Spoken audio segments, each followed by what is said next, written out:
the beautiful and proudly present tourist spot in San Miguel, Bulacan. Here are found various beautiful sights of tourists coming from different places.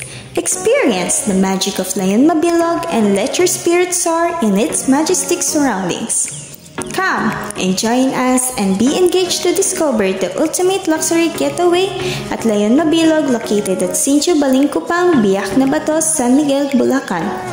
Immerse yourself in tranquility, indulge in unforgettable experiences, and create everlasting memories. Visit now for the perfect blend of relaxation and adventure. Ngayong araw, samahan niyo kaming mag-unwind!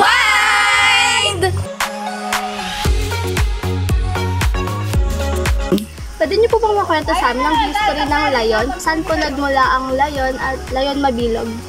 Ang Layon Mabilog kasi, ang means po ng Layon is malalim po. Tapos, kaya po nakuha na salitang mabilog kasi, dati po kasi siya, pabilog po yung tubig niya. Tapos, malalim po siya kaya tinawag na Layon.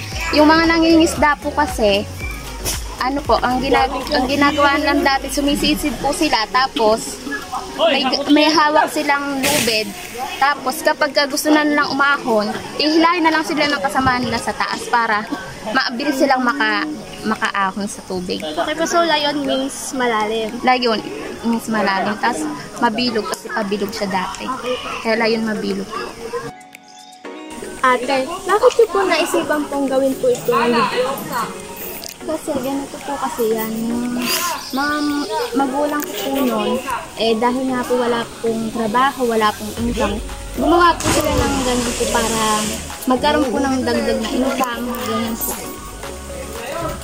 Paano niyo po napapanatili ang kasalukuyang Layon ngayon?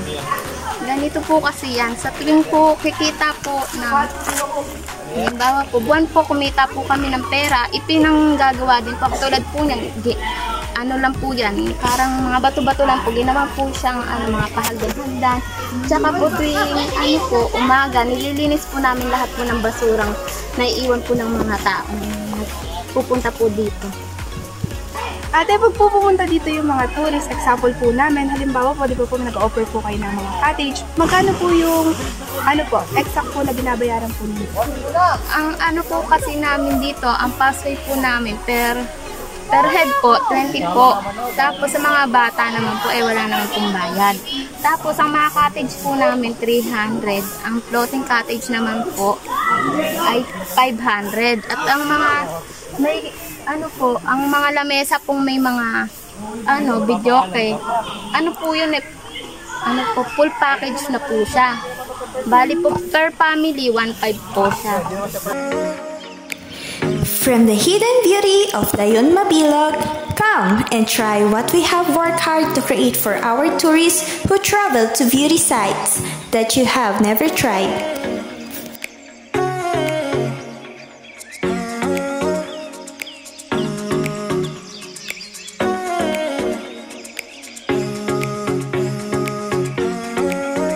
At Layon Mabilog, you can bring your friends and family for happy memories to be made and unforgettable laps with a gang.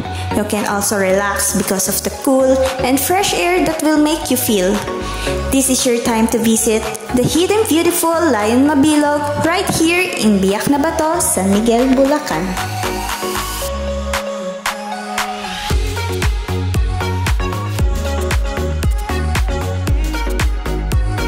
Good day everyone!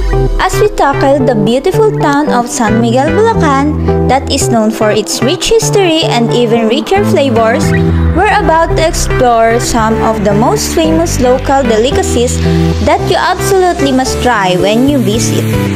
Our first must-try treat that San Miguel is renowned for, the pastillas.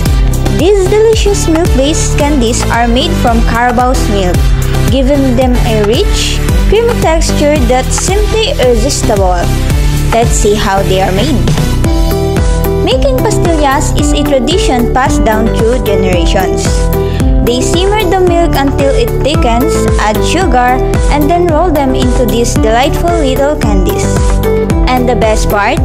You can customize them with different flavors like ube, pandan, and even chocolate. Some trivia.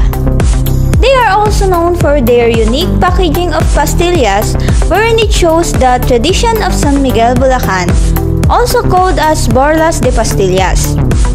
Pastillas in Bulacan are so creamy and sweet. It is perfectly balanced, so you can really taste the tradition in every bite. Next up, we have the crunchy snack that Filipinos love, the chicharon. These crispy pork rinds are a popular treat all over the Philippines, but San Miguel has its own special twist. Their chicharon is made from the finest pork skin deep fried to perfection.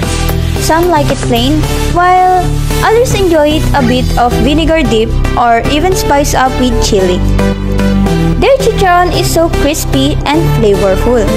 It has perfect combination of salty and savory. No wonder it's a favorite snack here. Last, but definitely not least, we have quesong puti or white cheese. This fresh soft cheese is made from Carabao's milk and is a staple in many Filipino households. Quesong puti is made by curdling fresh Carabao milk with vinegar or lemon juice, then draining and pressing it to form these delicate creamy blocks of cheese. It's often enjoyed with pandesal or local bread, or used in various dishes.